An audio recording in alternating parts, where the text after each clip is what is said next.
안녕하세요, 여러분. 궁금한 건 꼭 물어보는 팝 아티스트 낸시 랭입니다. 어떤 질문도 피하지 않고 당당히 맞서 신앙의 근육을 키워나가는 낸시 랭의 신앙 펀치. 오늘도 제 펀치를 마구마구 받아주실 두 교수님을 소개합니다. 안녕하세요, 권영경 교수님. 안녕하세요. 숭실대학교 기독교학과에서 가르치는 권영경입니다. 안녕하세요, 김학철 교수님. 안녕하세요. 연세대학교에서 기독교를 가르치는 김학철입니다.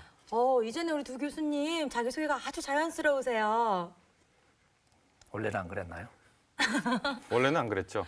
처음에는 조금 어색한 분위기가 있었는데 벌써 우리가 10회 방송이 나갔죠? 그러고 나니까 더 이렇게 자연스럽고 토론도 뭔가 이렇게 가족적인 분위기로 자유롭게 할 수 있는 것 같아요. 제가 게시판을 한번 들어가 봤는데 혹시 우리 두 교수님 우리 신학펀치 게시판 들어가 보셨어요? 공 교수님 들어가 보셨어요? 아니요. 우리 김학철 교수님 들어가 보셨나요? 저는 뭐 한 번은 댓글도 달았습니다. 우리 김학철 교수님 감사해요. 왜요? 아마 매일매일 게시판 전체를 전부 다 읽으시는 것 같아요. 아닌데 그건 아닙니다. 저는 게시판 자주 들어가 보는데요. 정말 뜨거운 반응인 거예요. 이런 거 질문해달라, 저런 거 질문해달라. 사실 궁금한 게 너무 많은 거예요. 그래서 저는 그 질문들 볼 때마다 우리 신학펀치가 이렇게 사랑받고 있구나. 신학의 대중화가 드디어 대한민국에서 널리 퍼지고 있구나. 이거를 그 증거, 증인같이 네. 저희 게시판을 통해서 확인하고 있습니다. 우리가 이렇게 분위기는 화기애애하지만 교수님, 제가 또 강한 펀치 날릴 준비가 돼 있어요. 준비되셨죠?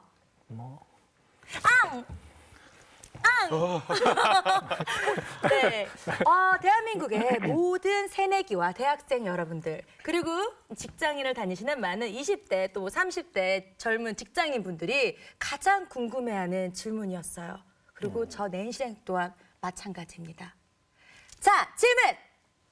크리스천은 술을 마셔도 되나요? 안 되나요? 두둥! 아마 진짜 모두가 정말 아마 오늘 이 11회가 시청률 최고일지도 몰라요. 자, 어떠세요? 네, 이런 질문은 사실 교회 수련회 같은 데 가도 네. 학생들이 실제로 자기들끼리 토론할 때 토론 주제로 이렇게 많이 하는 걸 봤거든요. 그래서 열심히 이제 옥신각신 하는데 네. 이제 이런 질문이 자꾸 나오는 이유는 만약에 이제 마시면 안 된다 그러고 아무도 안 마시면 질문을 아무도 안 하겠죠. 그렇죠. 근데 이제 질문이 자꾸 나오는 이유는 실제로 이제 많이 마시죠. 그렇죠. 그러니까 크리스천들이 사실 술을 꽤 많이 마시거든요. 네. 이제 우리 성도들도 마시고 젊은 사람도 그렇고 나이 드신 분들도 뭐 이렇게 이런저런 문맥에서 마시고 사실 목회자들 중에도 이렇게 술을 하시는 분들이 꽤 계시거든요. 이제 술을 마시는 현실. 근데 계속 이제 술에 대해서 부정적인 얘기들이 나오니까 이제 궁금하기는 하고.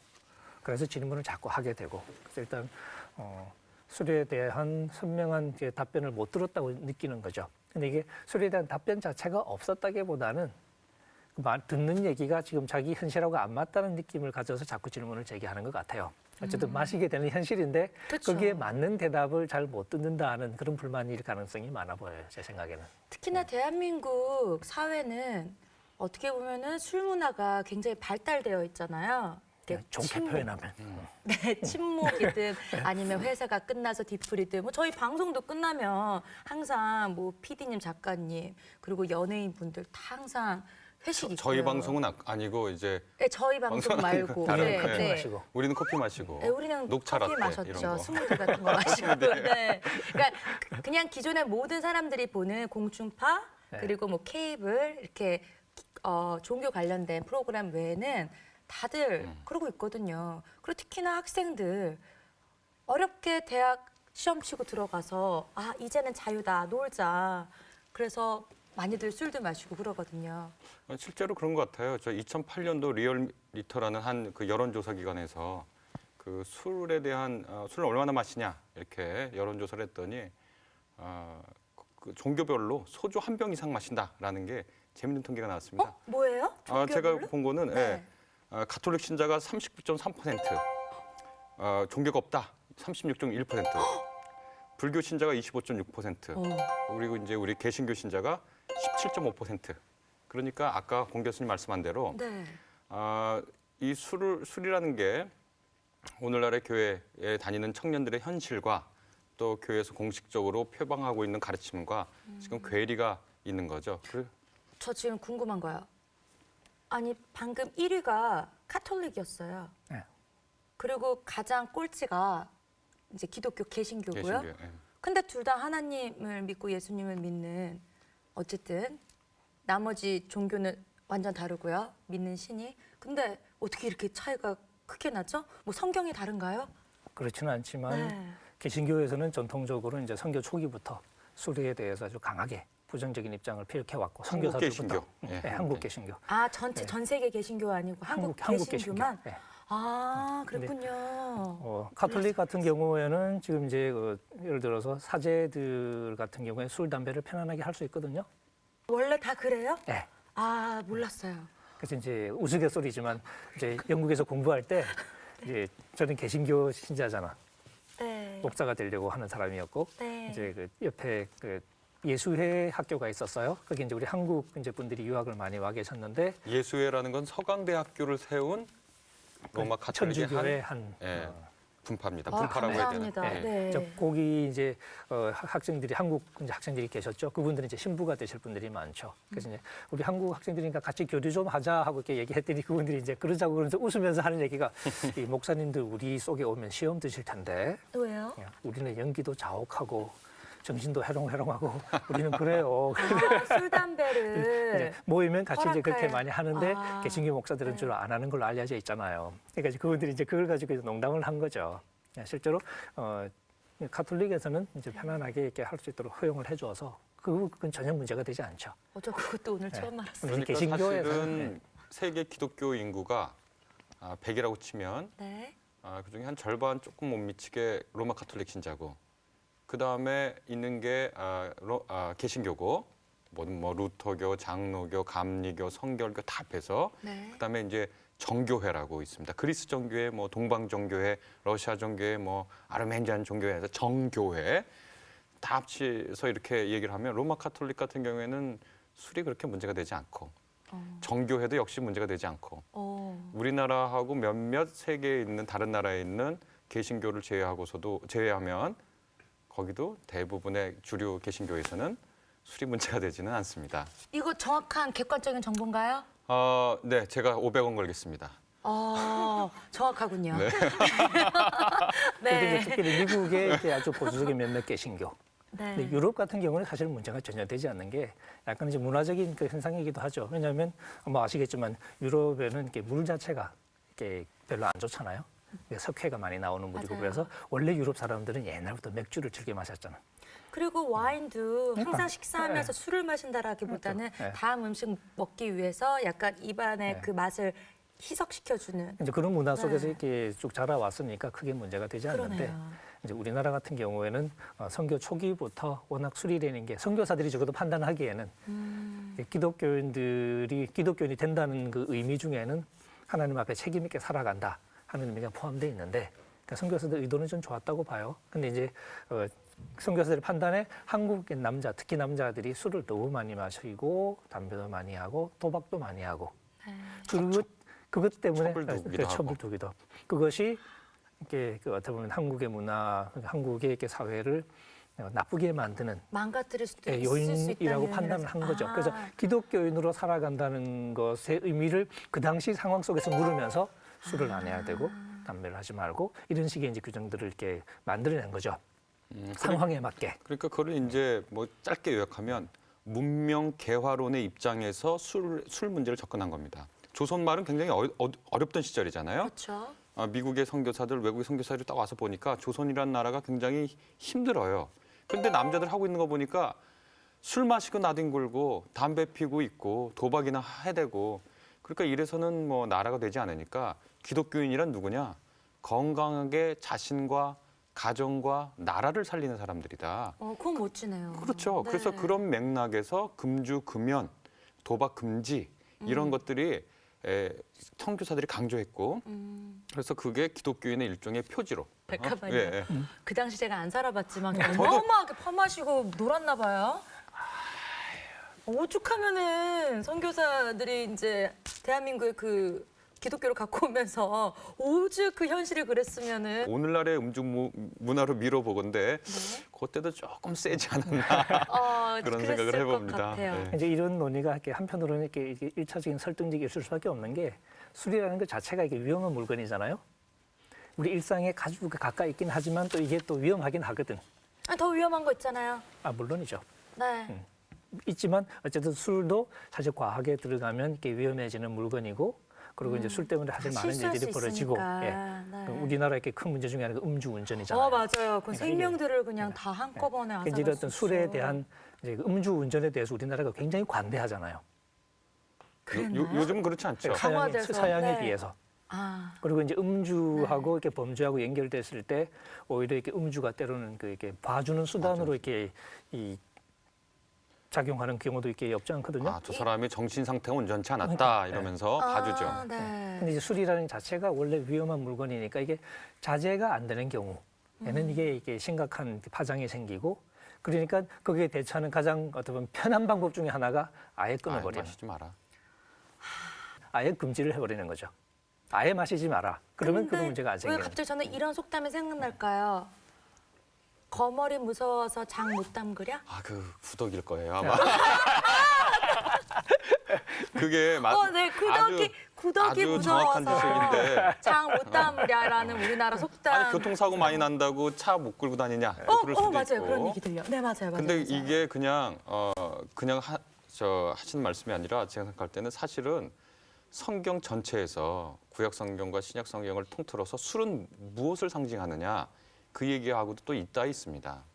그러니까 술은 뭐 공경 교수님도 잘 아시고 성경을 공부한 사람들은 누구나 잘 알겠지만 술은 사실은 하나님의 축복의 상징이에요. 하나님이 복 내리시고 하나님이 이제 이사야서 같은 경우에 보면 하나님 새하늘과 새 땅을 열 때 그 상징의 하나가 잔치를 였는데 거기에는 기름진 음식과 새 포도주가 가득하다.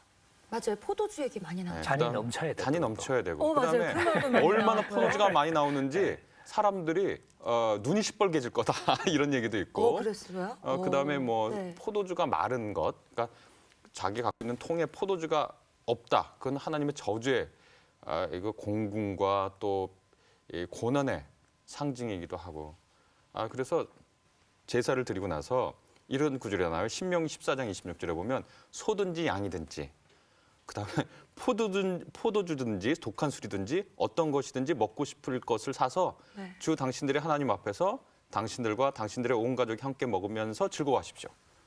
그러니까 이 술이라는 게 또 우리 하나님께 제사 지낼 때 술로 지내는 제사도 있잖아요. 술을 붓는. 하나님께 드리는 건 좋은 걸 드리는 거거든요. 귀중한 걸. 근데 하나님께 술로 드리는 제사가 있다는 건 귀하고 좋다는 거예요. 네. 하나님도 즐겨 받으시는 거고 또 이 구절 같은 거 제가 방금 인용해드린 신명기 구절은 하나님 앞에서 제사 후에 가족들이 같이 포도주와 술을 가지고 어떤 가족의 화합을 도모해라 이런 구절이 되기도 하죠. 그러니까 구덕이 무서워서 장 못 담그냐 그 속담이 거머리가 아니라 아주 장이라는 거 된장 고추장 없는 우리나라의 식문화는 정말 생각할 수가 없잖아요. 그렇죠. 그러니까 그래서 이제 이른바 세계의 기독교의 큰 흐름을 보면 사실은 술을 이렇게 엄격하게 금하는 건 우리나라 개신교의 굉장히 독특한 문화다. 이렇게는 얘기할 수 있겠습니다. 물론 성서에는 술에 대해서 경고하는 구절이 분명히 있습니다. 그리고 그 남용, 오용, 해악, 무시무시한 말로 경고하시죠. 그러나 그 반대로 차고 넘치는 포도주에 대한 찬사, 누가 그랬는지 몰라도 포도주가 있다는 것은 하나님이 우리를 사랑하신다는 증거다. 그런 얘기가 이제 성경에 있는 말은 아닌데 있을 정도로 포도주라는 거, 술을 통해서 하나님이 우리에게 기쁨의 한 종류를 알려주려고 하시는 거는 뭐 성서학자의 양심을 걸고 분명히 그렇게 얘기할 수밖에 없습니다. 네. 그러니까 술이라는 것이 그렇게 보면 약간 긍정적인 차원이 있는 거죠. 그쵸. 우리의 삶에 즐거움을 나타내기도 하고 즐거움을 도와주기도 하고. 그러니까 실제로 술이라는 게 인류 역사 이래로 늘 삶의 일부였고. 너무 이렇게 막 각박해 있는 그런 느낌이나 상황을 약간 이렇게 느슨하게 여유롭게 이렇게 풀어주니까 사람들과도 관계도 더 좋아질 수도 있고 일단은 가족들과 관계가 더 예. 나빠질 수도 있죠. 물론 그 나빠질 가능성은 너무 있습니다. 술 마시고 과하게 싸우죠. 하면 술 그런 마시고 경우도 싸우고 많이 그런 경우 막 있죠. 어디서 뭐 잘 때 하도 싸우는 소리 나서 보면 술 마시고 싸우고 뭐 이런 건 있죠. 그러니까 너무 많이 마시면 안 좋은 것 같아요. 술 마시면 화내는 친구들이 있어요. 네, 막 우는 친구들도 있고. 우는 네. 진상이라 그러지 않나요? 다 요즘 그런 거를. 네. 그래서 일단은 이게 긍정적인 측면이 있다는 사실을 좀 인식하는 것은 중요해 보이고요. 이 신약에도 구약만 그런 게 아니라 사실 신약에도 이 신약에 술에 대한 경고가 많이 나오는데 경고가 많이 나오는 그 문화 자체가 술이 일상생활의 일부였던 문화였다는 사실. 그것을 우리가 일단 기억을 하고 사실은 그런 말씀을 읽어야 제대로 네. 읽는 것이다라고 말할 수 있겠죠. 그래서 사실은 근데 사실 이 술에 관한 얘기는 굉장히 딜레마입니다. 네. 우리가 지금 이 프로그램을 얘기하면서 그럼 술을 마셔도 된다는 얘기냐라고 누군가 생각하면 문제고요. 그럼 술을 마시지 말자는 얘기냐? 그래도 문제고요. 개인이 알아서 결정하라는 말이냐? 이렇게 생각해도 문제고요. 교회에서 전부 다 결정을 내려주세요. 그래도 문제가 됩니다. 전 마지막 게 오히려 더 나을 것 같은데요. 어떻게 해요? 한국 교회에서 들어올 때 구독이 무서워서 장 못 담그랴라는 어떠한 그러한 맥락으로 혹시라도 더 잘못될까 봐 그냥 처음부터 막아버린 거잖아요. 네, 어떤 이제 기독교 문헌을 보면 원죄와 비견한 죄로 해놨습니다. 초기 우리 한국 기독교 개신교의 그 금주에 대한 강조하는 거 보면 어마어마하게 무시무시한 죄로 그 금지를 해놔가지고 진짜 술 마시면 좀 지옥 가는 거가 아니냐 이런 식의 느낌을 드는 것처럼 해놨죠. 그러니까 그런 식의 이제 문제가 결국은 우리의 신앙을 하나님 안에서 건강하고 아름답게 하는 게 아니라 갖가지 네. 부작용을 낳아요. 네. 뭐냐면 위선적으로 만들어요, 사람이. 아까 17.5%가 소주 한 병 이상의 주량이라 그랬는데 교회 나가서 자기 술 마신다고 당당히 얘기 못하고 뭔가 자기 자신을 기만하고 다른 사람 앞에서 경건한 척. 경건한 게 그건지 모르겠는데 경건한 척. 어떤 사람은 교만해요. 네. 나는 술 안 마시는데 저 사람 보니까 저 김 집사는 술 마셔. 그럼 저 사람은 말이야 기도 안 하고 하나님 사랑 안 하고 어떤 사람 그러니까 어떤 일이 또 벌어지냐면 자기 정당화해요. 예수님도 가나에서 혼인 잔치에서 술 만들었는데 예수님 별명이 먹보와 술꾼인데 예수님 별명이 먹보와 술꾼이에요. 아시죠? 그래요? 네. 세리와 창녀의 친구이자 먹보와 술꾼이죠. 예수님 별명이 그렇게 약간 한량이셨네요. 그 별명만 놓고 보면 별명만 놓고 인식 속에서 보면, 특히 네. 세례요한하고 비교가 되니까. 세례요한은 술 안 마셨거든요. 그러면 우리 예수님은 참으로 인간성 좋으시고 굉장히 자유로운 영혼과 모든 사람들을 함께 화합하려고 하는 그래서 어떤 그런 분은 멋진 어떤 분은 분이셨군요. 또 팝 아티스트라고 그러려고 그러지 또. 그래서 어떤 분은 정말 어떤 분은 그런 얘기도 하더라고요. 네. 아마 그 당시에 담배 있었으면 예수님 담배도 폈을 거다 이렇게 이제 우스갯소리 반 이렇게 해서 얘기하는데 네. 결국 위선과 교만과 자기 합리화 이 결국은 술에 대한 교육이나 한국 교회가 술에 대한 교육이나 바른 생각이 없어서 생기는 신앙적 부작용이다. 이렇게 얘기할 수 있을 것 같습니다. 권 교수님 그런데요. 고린도전서를 보면요. 믿음이 굉장히 강한 바울이 나보다 믿음이 약한 사람이 고기를 못 먹겠다, 안 먹겠다 하면 자기도 그 우상에 바쳤던 고기를 안 먹을 수 있다라는 또 그런 이야기를 했었어요. 네. 우리 김학조 교수님 말씀하신 아까 그 얘기와는 또 상반되는데 도대체 어느 쪽이 맞는 거예요? 뭐 먹으라는 거예요? 안 먹으라는 거예요? 뭐 어쩌라는 건가요? 그러니까 어쩌라는 거냐 하는 질문은 네. 이제 신호등이 없는 이제 길을 한번 생각해 보세요. 네. 차들이 막 왔다 갔다 하잖아. 거기 이제 건너목이 있어요. 횡단보도. 거기 딱 섰어. 그 상황에서 나를 딱 쳐다보고 지금 건너려는 거야, 말라는 거야라고 묻는 거하고 똑같아요. 그걸 바로 제가 질문하는 그러니까 대답은 거예요. 네. 차가 오면 건너면 안 되고 차가 안 오면 건너면 되겠죠? 상황을 봐야 되겠죠? 그러네요. 그러니까 이게 술을 이렇게 마실 거냐 안 마실 거냐 하는 문제도 원칙만 따지면 사실 선명하죠. 괜찮아. 거기서 이제 주의란 건 절제만 하면 돼 이거겠죠? 절제. 그러니까 하나님의 복을 복처럼 누려라 이거죠. 그러니까 망치는 수준으로 가지 말고 네. 잘 활용해라. 거기까지 가면 좋겠죠. 그게 이제 원칙이에요. 근데 이제 현실을 놓고 보면 이제 바울은 그걸 지식이라고 불러요. 그런 지식이 있는 사람은 좋겠죠. 근데 우리나라 상황도 어떤 사람은 그런 지식이 아닌 그런 지식이 없는 사람 혹은 다른 생각을 가진 사람 술은 손도 대면 안 되는 걸로 생각하는 사람들이 많단 말이에요. 옳고 그름을 떠나서 어떤 현실이 그래요. 그리고 그렇게 배운 사람들, 목사님들이 그렇게 많이 가르쳤고, 자, 그런 상황에서 나는 내가 가진 지식에 따라서 이제 편안하게 마실 수 있겠지만, 그렇지 못한 사람이 옆에 있다. 그럼 내가 마시면 그 사람들은 굉장히 힘들겠죠. 그렇게 내가 마시는 걸 보고서. 불편하겠죠. 그런 상황이 됐을 때 바울이 내세우는 원리는 뭐냐면 네가 가진 지식을 따라서 행동하지 말고 다른 사람을 배려하는 쪽으로 행동하라는 거거든요.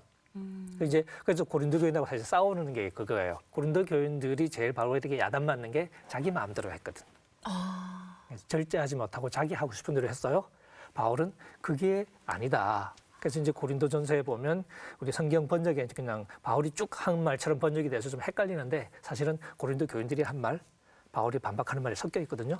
이제 예를 들면 이 8장 1절에 대해서 우리 모두가 지식이 있다라고 고린도 교인들이 큰 소리를 빵빵 붙여요. 네. 바울은 오케이, 하지만 지식은 교만하게 하는 것이고 사랑이 공동체를 세운다라고 반박을 하죠. 네. 그게 이제 8장 1절이 사실 그게 대화로 이루어져 있거든요. 네. 이제 그런 식의 이제 얘기를 하면서 바울이 이렇게 제시하는 원칙 중에 하나는 너는 자유가 있다, 오케이. 하지만 그 자유가 다른 사람을 상처 주는 방식으로 활용되지 않도록 주의해라. 그러니까 자유보다 더 이제 상위 가치가 뭐냐면 사랑이에요. 그렇죠. 다른 사람을 배려하는 거. 그래서 네. 그래서 바울이 어디까지 얘기하냐면 이게 뭐 약간은 가상적인 발언이라고 할 수 있는데 근데 고기를 먹는 나는 우상에 바친 고기 먹을 수 있다. 바울이. 네. 근데 만약에 내가 그 먹는 것 때문에 누군가 상처받을 상황이 된다면 나는 평생 고기를 안 먹을 용의도 있다. 그러니까 배려하는 거네요. 그렇죠. 네. 딱 배려하는 정도가 다른 사람의 입장을 거의 절대적으로 배려하는 수준이죠. 그러면요, 믿음이 약한 형제를 위해서 마시지 말아야 되나요? 약간 원칙. 그러니까 차가 오면 길 건너면 안 되고 차가 안 오면 길을 건너고. 사실 이 우상의 예를 들면 이제 10장 같은 데서 바울이 얘기할 때 누군가 초대를 받았어요. 근데 안 믿는 사람이 초대를 했단 말이야.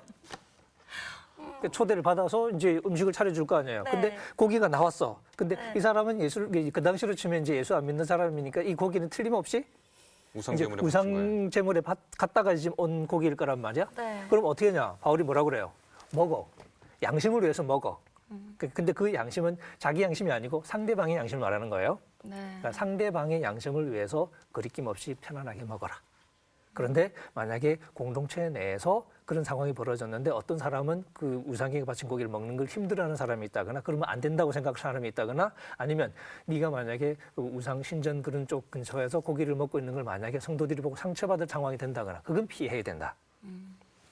그렇죠. 그러니까 사실 어떻게 보면은 그 지식 있는 사람이 지식 없는 사람을 조롱한 거잖아요. 그렇죠. 그러니까 지금 더 중요한 건 사랑이다 이렇게 얘기한 거거든요. 그거는 이른바 지식 없는 사람들도 마찬가지해야 된다는 거예요. 그러니까 고기를 먹는 사람들 그리고 오늘날의 정형으로 갖고 오면 술을 마시는 사람들을 정죄하거나 위선자들이라고 얘기하거나 이렇게 하면 안 된다는 거죠. 사실은 사랑으로 덕을 세워가는 과정 중에 그 고린도전서의 그 정황은 지식 있는 사람이 지식 없는 사람들을 조롱하고 뭐 비아냥대고 쟤들은 왜 이렇게 신앙도 없고 지식도 없고 이래.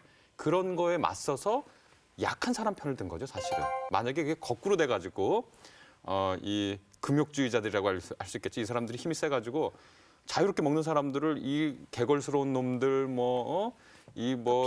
비하하고 막 이 이러면. 위선적인 너는 예수 믿고도 이 모양이냐 이러면 바울은 아마 나도 같이 술 마시겠다 아마 나도 같이 고기 먹겠다 그랬을 수 있죠. 그러니까 네. 이거는 뭐냐? 그게 결정적인 게 아니라는 거죠. 그러니까 고린도 교회를 세워갈 때 덕이 뭐냐? 그 덕과 사랑을 이제 생각한 거죠. 그래서 제 생각에는 우리 교회가 이 음주에 대한 우리나라 지금 술 문화가 굉장히 왜곡돼 있잖아요. 뭐 대학생들 맨날 신입생 수련회 가가지고 몇 명이 뭐 술을 마시고 죽었더니 그 아까운 그리고 그렇게 열심히 해가지고 이제 대학을 가서 성인이 된 그 분들이 대학 오리엔테이션 가서 술 먹다 죽었다. 진짜 그런 얘기 들으면 술 없애고 싶죠, 완전히. 그렇죠. 예. 그러니까 우리 한국 교회가 술에 대해서 한국 개신교 초창기에 했던 술에 대해 잘못된 문화를 고쳐왔듯이 아마 21세기의 한국 개신교에 주어진 과제는 금주합시다라는 어떤 그 딱딱한 그리고 정죄 섞이고 비난 섞인 선언이 아니라 어떻게 하는 것이 하나님 기독교 전통 안에서 술을 마시는 거냐. 그러니까 음주 문화에 대한 아주 적절한 교육이 오히려 더 필요한 시점이 아닌가 그런 생각을 해보게 됩니다. 저도 약간 김학철 교수님 말씀에 동의하는 부분이 있는데요. 그냥 이 현실로 와서 가장 술을 먼저 접하게 되는 친구들은 열심히 초, 중, 고등학교 동안 입시에 막 올인해가지고 대학교 들어갔어요. 다들 좀 놀고 싶어 하잖아요. 신입생 되고 또 20대 직장인들 막 입사해가지고 다 서로 잘 모르는데 그런데 항상 그 술 문화가 있는데 거기서 빠지게 되면은 사실 왕따 당하게 되거든요. 그렇게 되면 많이 이렇게 손해보는 것도 많고 내가 더 잘 될 수 있는 이익적인 부분이 초반이기 때문에 나중에 잘 돼서야 뭐 그냥 안 마신다 나는 좀 안 마시겠다 하면 괜찮지만 초반에는 안 그렇잖아요. 선배도 있고 또 교수님들 중에서도 괜찮아 그러는데 끝까지 안 먹으면 굉장히 뭐 버릇 없다 뭐 이렇게 나올 수도 있잖아요. 그 부분에서도 사실 초반이니까 따라가야 된다는 논리는 위험하겠죠. 우리가 이렇게 회사 문화든 혹은 대학 문화든 뭐 처음이건 아니면 고참이 되었건 따라가서는 안 되는 부분이 있는 건 사실이에요. 어떤 부분은 따라가면 안 되는 거예요. 나쁜 근데 거는. 이제 술을 네. 마시고 싶은데 네. 기독교인이에요. 그러니까 술 같은 경우는 좀 이제 예외가 될 수 있겠다. 좀 다르게 볼 수 있겠죠. 네, 그 자체가 우리가 이렇게 잘못이 아니라고 지금 얘기를 하고 있는 거니까. 그렇죠. 아니죠. 네, 네. 그런데 우리 아까 얘기했던 믿음이 약한 형제를 위해서 안 예. 마셔야 하는 건가요? 이 질문에 예. 있어서 예. 믿음이 약해요. 네. 크리스찬인데. 자기가? 네. 예. 근데 이제 대학생 됐으니까 직장 들어갔으니까 술 같이 나도 오늘도 마시고 싶어. 근데 이러지 말라고 그래서 난 솔직히 마시고 싶은데 그냥 갈등하는 네. 거에 있어서는 옆에 있는 사람이 그걸 어떻게 알 수가 없잖아요. 나 마셔도 저보고 괜찮을까? 대답하라 뭐 그러면 이러면. 네. 기독교인이 이렇게 술 마시는구나. 그걸 알려주면 될 것 같아요. 저렇게 술을 마셔야 되는 거구나. 그러니까 그런 경우는 사실 교육이 필요할 수도 있겠죠. 그러면 네. 아까 그 말씀이 다시 그런데 이제 교육이 적용이 해결 안 안 되는 되는. 경우도 있어요. 그러니까 수도 교육으로만 해결이 안 되는. 왜냐하면 술과 관련해서 어릴 때부터 오랫동안 이렇게 가르침을 받아온 사람들에게는 이게 단순히 어떤 이론적인 지식으로 해결 안 되는 어떤 정서적인 차원이 있거든요. 그러니까 그거는 사실 배려를 해줄 수밖에 없어요. 유대인들이 우상을 생각하는 거하고 그 당시 헬라인들이 우상을 생각하는 건 다르죠. 유대인들은 어릴 때부터 우상 그러면 치를 떨던 사람들이고 아주 민감하게 지내었던 사람들인데 하지만 헬라인, 이방인이다가 이제 예수 믿은 사람들은 그런 의식이 별로 없어요. 편해요. 근데 유대인들은 그렇지가 않은 거니까 우상 없어 그런 거. 아무것도 아니야. 그냥 먹어도 돼라고 말을 쉽게 하지만 그렇게 해서는 해결이 안 되는 오랜 동안의 어떤 게 문화와 신앙이 얽혀서 이렇게 자라온 감수성이라는 게 있는 거거든. 술도 우리나라 사람들에게는 많은 경우 그래요. 그러니까 그 지식을 갖지 못한 사람들의 경우를 배려를 할 수밖에 없는 거예요. 그래서 바울이 이제 고린도전서 10장 같은 데서도 고린도 교인들은 모든 게 허용된다. 그리스도의 자를 주장했고 바울은 모든 게 유익하더냐 하고 지금 묻습니다. 그리고 고린도 교인들은 모든 게 허용되는 거 아니냐? 바울은 모든 게 공동체를 세우더냐. 그러니까 바울이 지금 뭘 얘기하냐면 지금 우리가 하는 모든 일에 옳고 그름의 기준이 뭐냐면 공동체를 유익하게 하는 것이냐 아니냐. 그리고 대놓고 바울이 얘기할 때는 네. 무엇이든지 너의 유익을 생각하지 말고 다른 사람의 유익을 생각해라. 이게 이제 행동의 원리예요. 내가 술을 마실 것이냐 말 것이냐의 궁극적인 판단 기준은 내가 좋으냐 아니냐가 아니라 다른 사람에게 유익이 되느냐 되지 않느냐라는 것인가. 그러면 저 이렇게 정리해서 해석해도 되나요? 아까 김학철 교수님이 성경에 나왔던 부분들 얘기하셨잖아요. 예수님도 마셨고 또 마틴 루터도 술 마셨고요. 그러니까 술 좋아했죠? 일상생활의 맥주 일부예요. 좋아했죠. 예. 네, 비유. 일단 술은 뭐 마셔도 그게 뭐 그 잘못된 자체로 건 죄가 아니죠. 아닌 거죠. 오히려 복의 상징이었죠. 그쵸? 예. 오케이. 그러면 그다음에 믿음이 약한 형제를 위해서 안 마셔야 한다라는 문제에 있어서는 내가 이걸 마실 때 상대방들한테 피해를 줄 것 같으면 마시지 말고 절제할 수 있으면 마셔도 된다.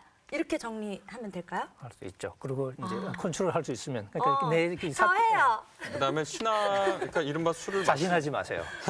술을 마시면 안 된다라고 생각하는 분들에게 제가 드리고 싶은 말은 네. 정죄하지 말아라. 술 마시는 기독교인들을. 왜냐하면 그게 그렇게 정죄받을 사항은 아니다. 술 마신다는 것 자체가. 그럼 예수님을 정죄해야죠. 예, 그러니까 그 얘기는 꼭 드리고 싶어요. 술 때문에 저 사람은 집사 자격이 없어, 권사 자격이 없어 이렇게 얘기하는 것 자체가 사실은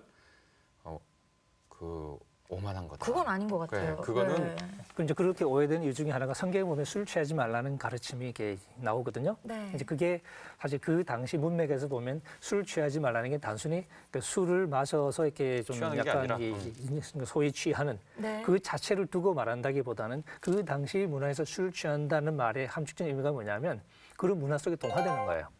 그래서 우리로 치면 좀 대책 없는 회식 문화.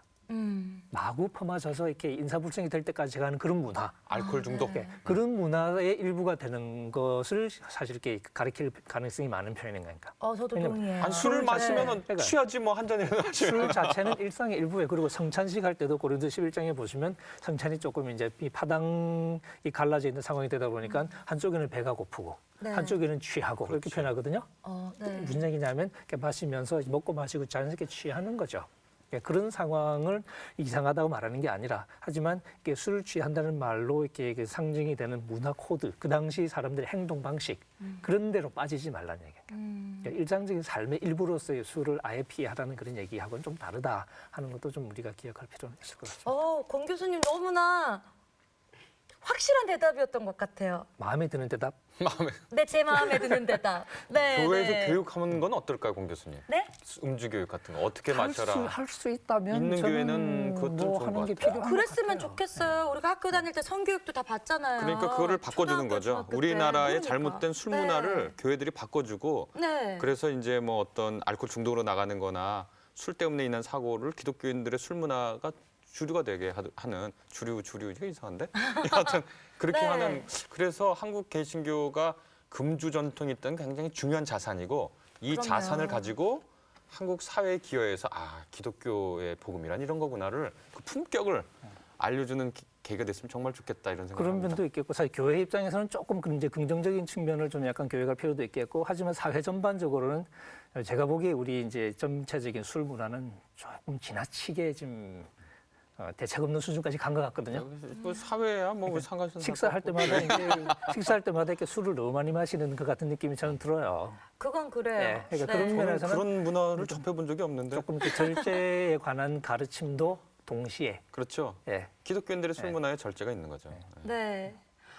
저는 오늘도 정말 너무나 새로운 거를 알게 됐어요. 오늘 이 주제가 저는 가장 궁금했는데요. 오늘 제가 배운 거는 술을 마셔도 되지만 권 교수님이 말씀하신 것 같이 절제할 줄을 알고 그리고 또한 이게 나쁜 게 아니라 하나님께서 주신 축복 중에 하나다. 하지만 과유불급, 뭔가 이렇게 너무 넘치면 안 좋다라는 뜻 맞나요? 네. 네, 그런 것 같아서 오늘 너무 기분이 좋네요. 저 조금 약간 걸렸던 부분이 시원하게 좀 풀린 것 같아요. 사적으로 좀 안타까운 게 이게 하나님의 축복에 제가 익숙하지가 못해서 개인적으로 복 누리시길 바랍니다. 네. 시청자 여러분, 이렇게 한 주 한 주 우리의 신앙의 근육이 막 성장하는 것 같지 않나요? 조금이라도 궁금한 게 있으시면 망설이지 마시고 낸실행의 신학펀치 게시판에 마구마구 올려주세요. 그럼 제가 돌 짚고 그냥 팡팡팡팡팡팡 펀치를 우리 멋진 두 교수님께 날리도록 하겠습니다. 어떤 질문도 피하지 않고 당당히 맞서 신앙의 근육을 키워나가는 낸실행의 신학펀치. 오늘 제가 너무나 궁금했던 주제 여기서 마치도록 하겠고요. 여러분, 다음 주도 기대해 주세요. 교수님, 우리 다 같이 이제는 익숙합니다. 끌까? 네, 오늘도 안 할 거야. 낸실행의 신학펀치.